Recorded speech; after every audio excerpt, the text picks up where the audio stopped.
Recording by Magahiya music Manpur block गया।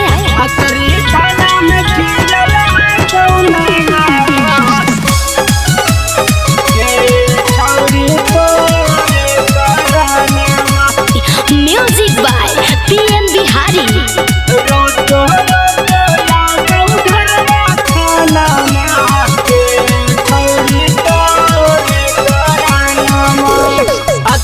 थाना में खिलल कौना मामा गे छौरी तोरे करानामा रोजो रोजो आबौ घरवा थाना मा गे छौरी तोरे करानामा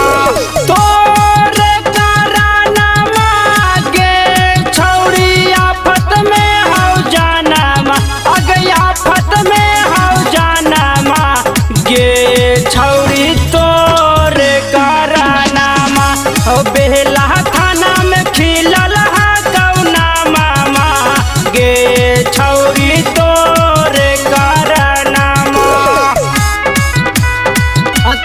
थाना में खिलल कौना मामा गे छौरी तोरे करानामा। भाई बा तोर कैले हकौ हमरा पर के सागे बेरी बेरिया बह थाना करला अरेस्ट आगे।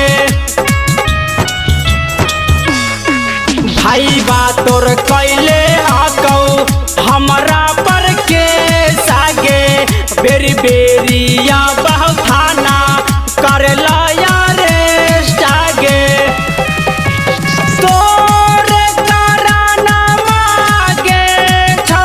आफत में हौ जानामा अगे आफत में हौ जानामा गे छौरी तोरे करानामा यात्री